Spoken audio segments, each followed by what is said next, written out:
À votre écoute. Coûte que coûte. À votre Écoute, coûte, que coûte. Anima sana, In corpore sano. un esprit sain dans un corps sain. Le corps, c'est lui. L'esprit, c'est elle. Docteur Philippe Et Margaret de Beaulieu.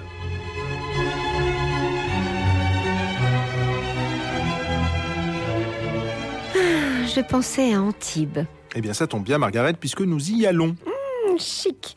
J'aime ce nom qui m'évoque la technopole de Sophia Antipolis. Tout à fait, Marga. Ce lieu d'activité de haute technologie, le plus grand et le plus ancien d'Europe, a été fondé en 1969 et s'étend sur plus de 2400 hectares. Antibes nous fait décidément vibrer. Sans oublier la très jolie fontaine de la rue de la Touraque. 2 éléments qui peuvent inciter d'aucuns à s'y arrêter le temps d'un week-end et pourquoi pas s'y installer définitivement une fois la retraite venue. En attendant la mort. Alors, Garance, en week-end ou à la retraite? Bah non, on est jeudi. Ah, à la retraite alors. Bah non, j'ai 40 ans. Ah, au chômage alors. Non. Femme au chevet d'un mari retraité. Bah non. Bah, il est 12h23. Oui, je suis en pause déjeuner. Ah, et vous écoutez la radio au travail? Bah je suis en pause, donc je suis à mon bureau, mais je travaille pas et j'écoute la radio en mangeant. Ah bah dites donc, ça doit pas être facile. Alors, quel est votre souci, Garance? Alors j'ai une série de boutons rouges sur le cou et qui démangent. C'est la première fois que ça m'arrive. Et je voudrais savoir si ça pouvait être une réaction allergique à de la fourrure. Vous avez un chat que vous auriez mis autour de votre cou? Non, une fourrure d'animal mort. Mon mari m'a offert un petit blouson avec un col en lapin pour mon anniversaire. D'accord, oui, je comprends votre désarroi, Garance. Et oui, vous savez que Marga, on n'est pas des grands défenseurs de la fourrure en lapin. Oui, mais c'est délicat pour Garance, c'est un cadeau de son mari. Bah oui, mais bon, quand on fait un cadeau, on est responsable. Vous lui en voulez qu'il n'ait pas trouvé autre chose qu'une fourrure de lapin? Quelque chose qui vous aurait moins offensé? Bon, oui, je suis d'accord avec vous sur le principe, je comprends ce que vous dites. Mais moi je pense qu'à partir du moment où on le tue pour le manger, on peut utiliser sa fourrure. Quel rapport? Bah c'est pas comme un vison. Eh ben oui, justement. Vous avez dû être terriblement déçu qu'il n'ait pas un peu cassé sa tirelire pour vous prouver qu'il vous aimait vraiment, quoi. J'avais compris que vous étiez contre la fourrure. De lapin, oui. Ah, il y a fourrure et fourrure, mais le lapin, non. C'est pas de la fourrure, c'est juste du poil.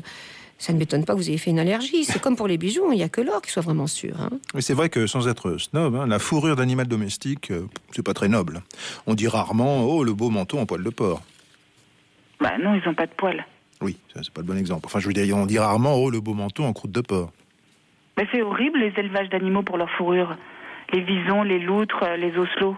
Ah oui, les oslots, on n'en trouve plus. Maman avait un petit 3/4 en oslo, je l'ai revendu, j'en suis malade. Mais c'est une espèce en danger, ça. Ben oui, c'est pour ça on fait attention. Par exemple, nous à la maison, on a un plaid en panthère noire. En fait, c'est de la fausse panthère noire. Ah bon? Vous m'avez fait peur. Oh bah oui. Non, c'est de la panthère ordinaire, teinte en noir. Mais c'est horrible. Oh bah non, ce qui aurait été horrible, c'est de tuer une vraie panthère noire. Non, là, il en reste presque plus. 6. 4 femelles en captivité et 2 mâles à l'état sauvage.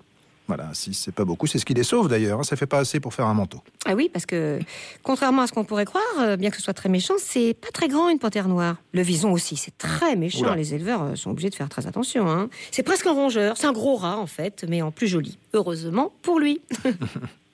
Bah non, pas heureusement pour lui. Ah bah si, enfin dans le sens où on se dit « Oh là là, qu'est-ce qu'il est beau, ton manteau en vison, je suis vert de jalousie, je veux le même. » C'est pas comme le lapin. Oui, c'est très beau, bien sûr, je dis pas le contraire. J'ai une amie qui a un col de manteau en renard argenté, je trouve ça sublime.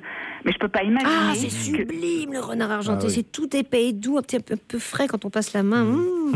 Mais j'ai l'impression de participer au massacre d'un magnifique animal.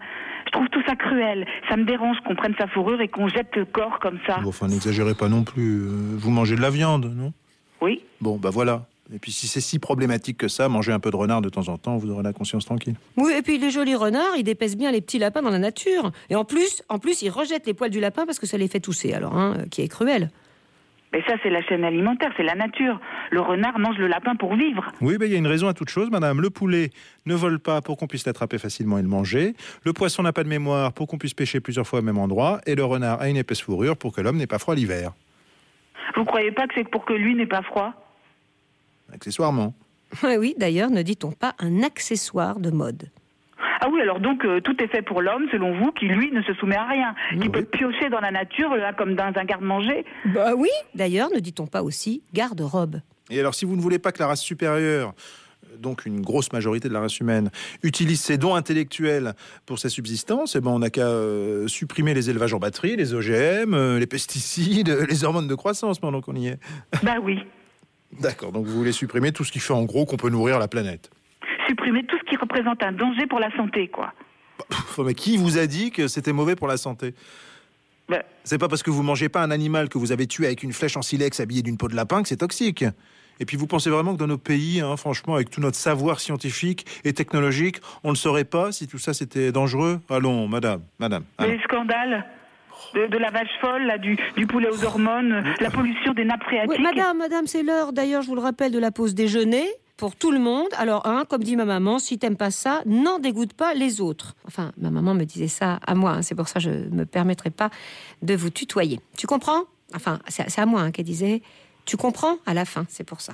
T'as compris? Non, parce qu'elle me disait aussi, t'as compris? Comme ça, à la fin. Voilà, t'as fini? C'est à Margaret que je parle. Je me permettrai pas de te tutoyer. De vous tutoyer. Excuse-moi. Bon, de toute façon, on a raccroché. Tu sais que, Margaret, ce matin, un lapin a tué un chasseur. C'était un lapin qui avait un fusil. Et oui, alors attention au petit lapinou prétendument innocent. Ouh là là. Merci Yann Chouquet pour cette mise en onde. Merci Yann Chouquet, notre lapinou à nous. Au revoir Margaret.